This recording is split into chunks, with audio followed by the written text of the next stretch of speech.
सुबह सुबह हमें कॉल आता है कि हमें निकलना है एक खुफिया मिशन पे। और वो खुफिया मिशन इतना खुफिया कि हमें ही पता नहीं था वो कितना खुफिया। हमारे एजेंट ने बताया कि आपको ये खुफिया मिशन बेतिया के रेलवे स्टेशन से पूरा करना है।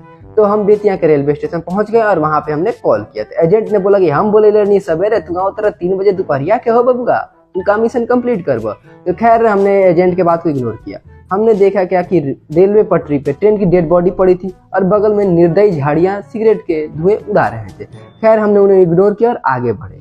हम आगे बढ़े ही थे कि हमने देखा एक केले को जोरदार ठंडी लग रही थी। तो हमने अपना स्वेटर निकाल के केले को पहना दिया और उससे उसका हालचाल पूछा और आगे बढ़े, क्योंकि मोदी जी हमारा वेट कर रहे थे।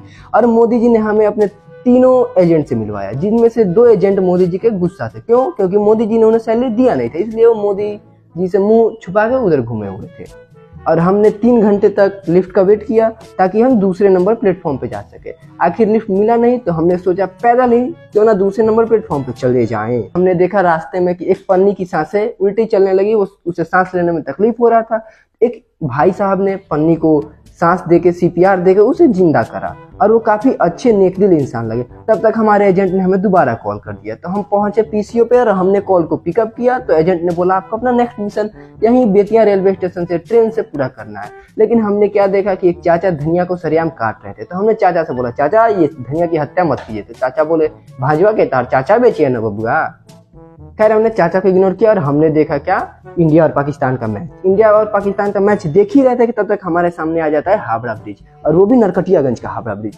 तब हमें याद आता है कि अरे दादा हो ये हावड़ा ब्रिज के नीचे तो हमने पैखाना करत रहनी है सर।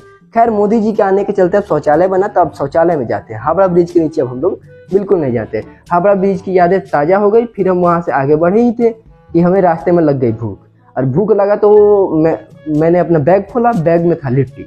लिट्टी बिहार की फेमस डिश है। उसे खाने के बाद अब हम भर पेट खा लिए तो हमें चाहिए थी पर्याप्त नींद। तो हम लोग आराम से वहीं पे एकदम कंबल चादर तान के हो गए फ्लैट, क्योंकि पूरा बोगी ही अपना था। हम सोने में इतना व्यस्त थे कि हमें पता ही नहीं चला कि सुबह में हमें एक बहुत भयानक जंग लड़नी है, और हमारे एजेंट ने हमें बताया भी नहीं था कि वो भयानक जंग हमें अपने दांतों से लड़नी है। खैर हमने अपने बैग से अस्त्र शस्त्र निकाले और चालू हो गए दांतों से जंग लड़ने में। जंग जीतने के बाद हम पहुंच गए थे अपने मिशन स्थान पे, जहां हमें अपना मिशन पूरा करना था। वहां पहुंच के हमने एजेंट को कॉल किया। एजेंट बोला धार मार दिया सूते नादा हो मर दिया भी नो, क्योंकि नहीं हम तब हमने बोला हम पहुंच गए हैं अपने मिशन पे, आगे का प्रोसेस बताइए क्या करना है। तो एजेंट ने हमें मंगलायतन यूनिवर्सिटी का एड्रेस दिया। तब तक हमें रास्ते में मिली छोटी छोटी गायें, नहीं बैल नहीं, ये तो हाथी के बच्चे हैं, वो भी बिना सूंड वाले। अरे पागल ये भैंस है। अच्छा ये भैंस है। खैर हमें रास्ते में भैंस मिली। भैंस को देख के हम अपने मिशन वाले जगह पे पहुंचे, मंगलायतन यूनिवर्सिटी। वहां पहुंचने के बाद हमें पता चला हमें तो एडमिशन करवाना था। हमारे एजेंट ने तो बोला था एडमिशन करवाने को।